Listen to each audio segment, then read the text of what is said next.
நம்ம என்ன ரெசிபி பார்க்க போறோம்னா எக் பேஜோ. நம்ம முட்டை பேஜோக்கு தேவையான இன்கிரீடியன்ட்ஸ்லாம் என்னென்னு பார்த்துடலாம்.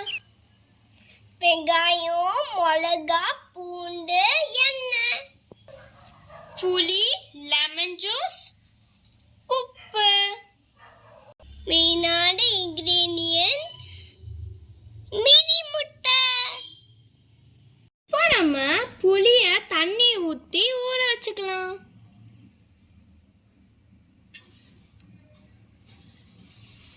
இப்போ நான் புளிய கரைச்சிட்டேன். இப்போ நான் ஊற்ற போறேன்.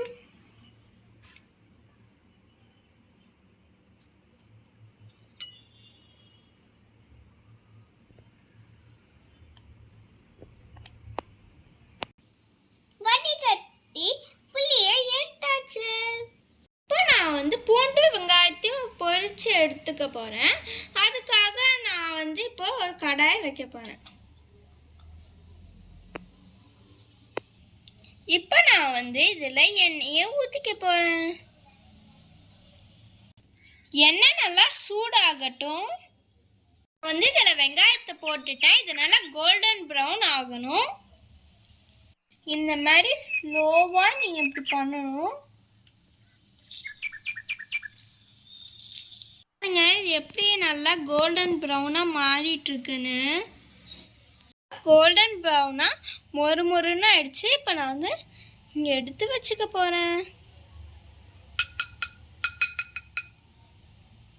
இப்போ நாங்க ஆனியனை ஃப்ரை பண்ணி எடுத்துக்கிட்டோம். இப்போ நம்ம பூண்டை இந்த மாதிரி ஃப்ரை பண்ணி எடுத்துக்கணும்.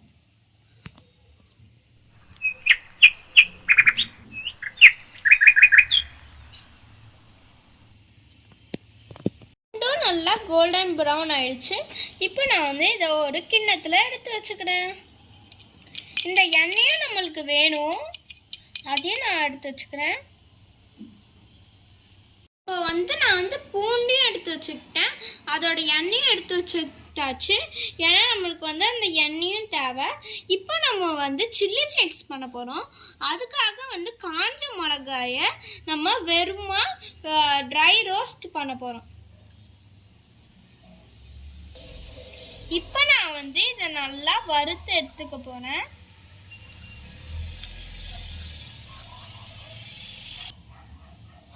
நல்லா ஆறட்டும். ஆறின பிறகு நம்ம இடிச்சு சில்லி ஃப்ளேக்ஸ் பண்ணிக்கலாம். இப்போ இது நல்லா ஆறிடுச்சு. நம்ம இப்போ இதை இடிச்சுக்கலாம்.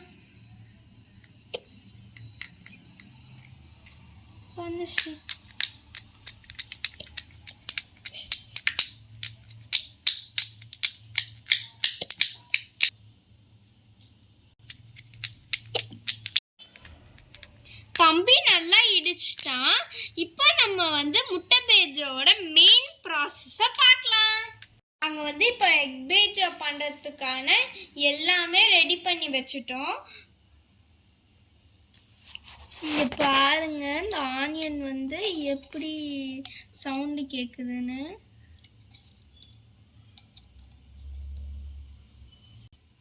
அவ்வளோ கிறிஸ்பியாக இருக்குது. இப்போ நம்ம உப்பு தண்ணி ரெடி பண்ண போனோம். அதுக்கு நம்ம தண்ணியில் கொஞ்சோண்டு உப்பு போட்டுக்கலாம். சரி, கொஞ்சம் உப்பு போடு.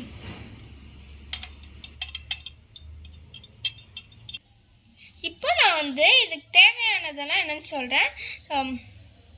லெமன் ஜூஸ், அப்புறமா நம்ம பூண்டையும் வெங்காயமும் பொரிச்சோம்ல, அந்த ஆயில், பூண்டு, சில்லி ஃப்ளேக்ஸ், உப்பு தண்ணி, ஆனியன், புளி கரைச்சி வச்சது.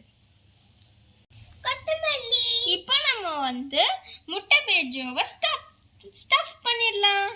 இப்போ கட் பண்ணிக்கலாம்.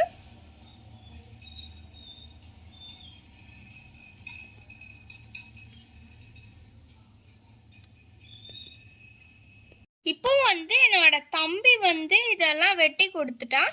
நான் இப்போ உள்ள இதெல்லாம் ஸ்டஃப் பண்ண போறேன். இப்போ நம்ம கொஞ்சோண்டு உப்பு தண்ணியை இதுக்குள்ள ஊத்த போறோம்.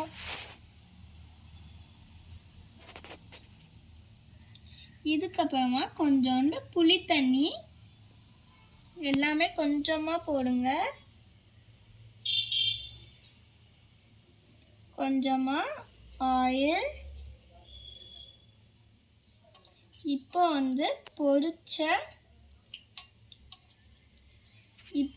பொரிச்ச ஆனியன், அப்புறமா கொஞ்சோண்டு பூண்டு,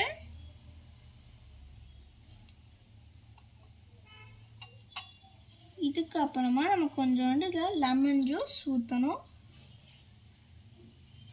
இதுக்கப்புறமா கொஞ்சோண்டு சில்லி ஃப்ளேக்ஸ், இதுக்கப்புறமா கொஞ்சோண்டு கொத்தமல்லி இலை. அவ்வளோதான், நம்ம முட்டை பேஜோ ரெடி. பாருங்க, நம்ம முட்டை பேஜோ எவ்வளோ கலர்ஃபுல்லாக அழகாக இருக்குன்னு. நீங்களும் இதை உங்கள் வீட்டில் செஞ்சு பாருங்க. இந்த வீடியோ உங்களுக்கு பிடிச்சிருந்தா நீங்கள் இந்த வீடியோவை லைக் பண்ணுங்க, ஷேர் பண்ணுங்க, சப்ஸ்கிரைப் பண்ணுங்க. நான் உங்களை அடுத்த ரெசிபி அப்போ பார்க்குறோம். பாய்.